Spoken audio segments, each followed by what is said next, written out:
Hey, how's it going, guys, and welcome to my new video series on how to play your role in a trio.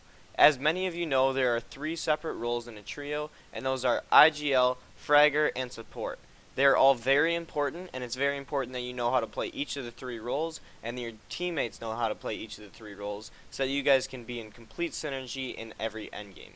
In this first video, I will be talking about the role that I have the most experience with, and that is IGL, but my next video will be on Fragger, and my third will be on how to play Support. In this series, I will be breaking down the 4 components of each role. Those 4 components are what you should be carrying, how to play out your drop spot, how to play out mid-game, and how to play out late game. So let's hop right into it with the first component of how to IGL, and that is what should you be carrying. Now overall, this is the most loose topic out of the 4 because it can vary from trio to trio, but this is the most typical thing that an IGL will carry. First of all, if you guys do drop somewhere where you can fish, I would highly suggest you give your fish to the IGL. The reasoning behind this is your IGL is usually your smartest player, so if they have floppers and are able to make a storm play, they usually make a pretty smart decision with them.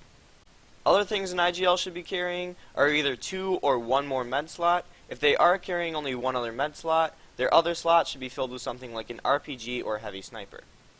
Finally, for weapons, your IGL should always have the best AR.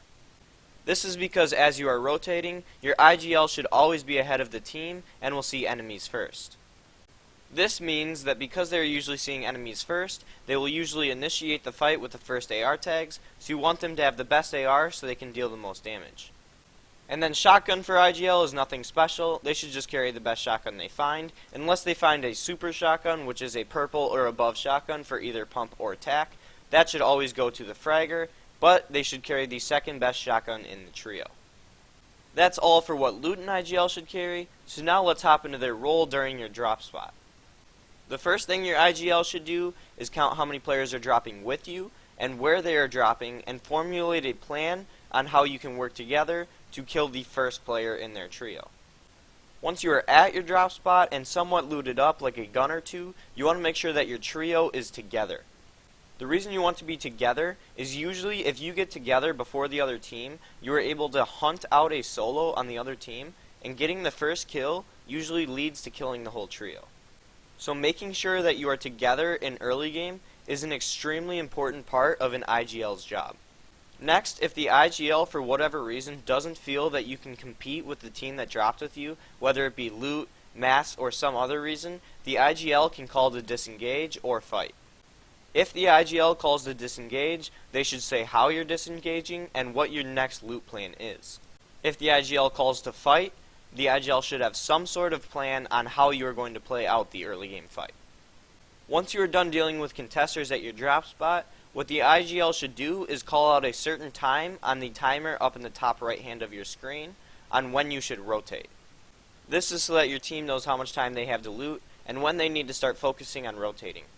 At this time, the IGL should also calm their plan for rotating into first zone and where he wants to base up for first zone. That is it for early game, so now let's hop into mid game as an IGL. In mid game as an IGL, your main role is to make sure that your team has the best possible position during 4th zone. During the bulk of mid game, your goal is to spend as little mats and lose as little health as possible to get into 4th zone. So your job is to call out rotations, call out when you need to get picks, and when you need to get storm surge. The IGL should focus most of their attention on rotations though, as it is their teammates' job to make sure you have enough tags going into endgame.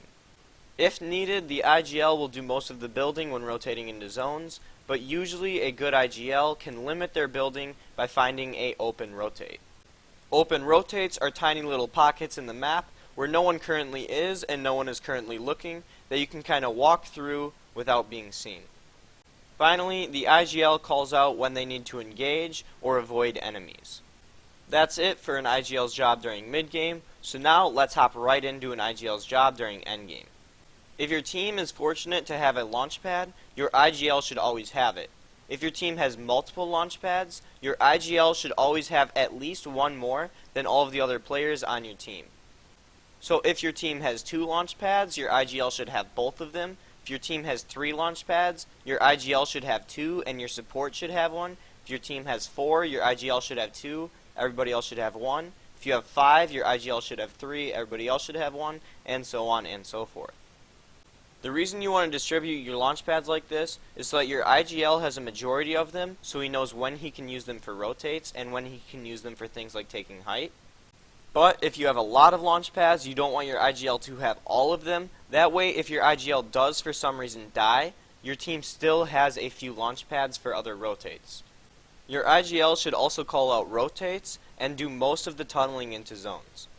Because the IGL is doing most of the tunneling, it is your fragger and support's job to make sure that the IGL has enough hard mats to get you into each zone. So make sure as an IGL that you're keeping an eye on your mats and calming to your teammates when you need more. This next point is something that is often forgotten by an IGL, and this is making sure you're calming things like changes in elevation and changes in direction. This is so that your team is able to keep track of where you are better, as well as to make sure that you stick together as a trio better. You also only really change directions or layers when there is another team contesting your current spot in a layer, so it lets your team know that there is a weak point in your tunnel and a future spot in your layer. The reason changes in elevation and changes in direction are weak points in your tunnel is because a team usually pressures you to change direction or change elevation, and where a team pressures you, they may also W key into your tunnel in that area. So letting your teammates know that you had to change direction or change elevation also lets them know that a team may W key into your tunnel in these areas. Finally, when you start running low on mats, the IGL should call for the fragger to be at his hip. When this happens, the fragger should be no more than 1 tile away from the IGL at all times. This also means that the support should move closer to the fragger and IGL as well. Once this happens, the IGL should look for any chance at a pick he can find. This means he should look for teams directly above him, try and get directly under them, take the cone and floor, and edit them down. If you cannot seem to find a pick like this or any other pick at all, you are now in shambles. What this means is you are low on mats, and you need to find a kill to get more mats. This is when your IGL should start looking for things like flopper plays. It is the IGL's job to make sure that you never get into a situation like this, and that you always have mats or a pick available. But if you do get into this situation, this is usually where your trio ends up dying. One last thing I should note is that an IGL's enemy is not the other players around them, but instead the elevation and where the zone is going. What this means is during an endgame, an IGL's main focus should be whether they have to go up a mountain or down a valley, or whether the zone goes right, left, further forward, or even backward. As an IGL, your main enemy is not other players, it is instead the terrain. One last thing I totally forgot about, and this is one of the most important things an IGL should be doing, is looking for height plays. This is using all of the utility you have, whether it be RPG, heavy sniper, grappler, and launch pads, and trying to formulate a plan to take height. If you're able to take height with 1,000 total mats on your team after the 5th zone, you should A, win that game, and B, end with at least 6 kills. Once you have height, it is the IGL's job to make sure that you focus second height and anybody else who may take it.